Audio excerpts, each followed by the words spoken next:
This is a creative nonfiction from New York Times Magazine. It is about Zhuo Yiren, who is 29 years old. He is a refugee from Congo and lives in the United States now. The main point of the article is that when Zhuo Yiren came to the United States, Jewish family service found him a place to live and also a bicycle. He rode the bicycle to work and then back home. Police stopped him a few times to ask him for ID. Then police started to know him and didn't uncheck his ID anymore. He feels the United States just like his home. So now let's analyze the article. The title is On the Way Home. When I first saw the title and the picture of a man riding a bike, I am curious what the article is about. Is it about a man riding home? And then I started to read. In the second paragraph, he mentioned that he needs to spend 8 or 10 hours on his work. That sounds like a lot of work, but he didn't complain. He is happy to meet people all around the world. And then and now he was born countless times to chill, and his family escaped war. Separated from his family, he fled to western Tanzania by boat. He waited 2 years in a refugee camp there for protection in another country, and finally he received his letter from the United States. And then he mentioned that every day when he finished his work, it is usually 3 a.m. And he described the streets from his work to his home. The streets were quiet and empty, and there were dark places without houses, just wood on both sides. He gives realistic details that can conjure emotions and images in the reader's mind. And this thing creates images in mind of reader.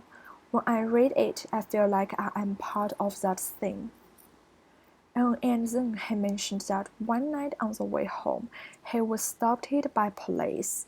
They asked him for his ID, but he hadn't had his temporary ID with him that night, so he gave his immigration and social security numbers. I have a strong emotion about that part because I came from China. I had to prepare a lot of documents when I came to the United States for college. I have no idea what social security number is before I came to the United States. I started to know these words when I came to America, and they seem to become the most important thing in my life. They are my identity when I in the United States. And then let's move on. He mentioned that one police asked him, "Where are you heading?" He had learned some English, but he had never heard the word heading. I have a strong emotion about that part as well, because when I first saw the sentence, I didn't know what that means, and also English is not my first language. When I talked with some people in the United States, if they speak too fast or use some weird words, I can't understand them. If they could slow down, repeat, or explain what they said, I would very appreciate. And then he said that the police asked him in French so that he can understand what's going on. It also reminds me of my own experience. I talked with if I talked to someone in English, I couldn't understand what he said. I really hope that there is someone can explain that in Chinese, and that will make me feel very warm, like home. So I bet Zhuo Eraser might have that kind of feeling as well at that moment, but it is just my own bias. And then there are a lot of conversation between him and the police. Conversations in the text can also give the reader emotion, making the text more memorable and more understandable. And then he said that he eventually saved enough money to buy a car, but in the days when he was still riding his bike, the police never bothered him again. Instead, when a police car passed by, they sometimes slowed down, turned on the light for a second, and made the little whoop sound. And that counts like a warm thing for me.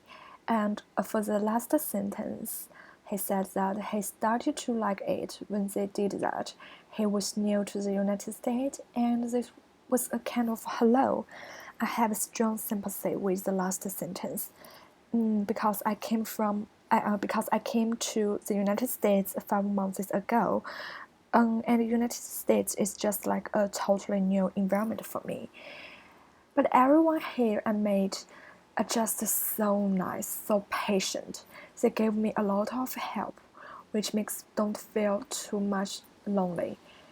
I guess maybe Java erasing have that kind of feeling as well, but it's still my own bias. And I know a lot of people came to the United States for earning more money, getting a better education, or for a better living environment. I guess that's the reason why Joel Erasing came to the United States. It's also that kind of reason. But after I did some research, I changed my mind. First, I searched the background of Joel Erasing, and I know he came from Congo.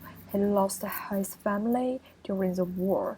And then I searched some information about people's life in Congo, and I was shocked by this information because in Congo, many people have been killed and no one is ever punished. Then I searched information about the United Nations Refugee Agency, and I know the United Nations Refugee Agency is aiming to find homes for at least 1,500 Congolese refugees over the next few years. They will be taken in by countries around the world, but mainly by the US. And I'm so inspired by Joel Erasing's story. No matter what your story is or what background you come from, things happen for a reason, and that story makes who you are today. I'd like to help people on like Joel Erasing and wish refugees' life can become better. Thank you.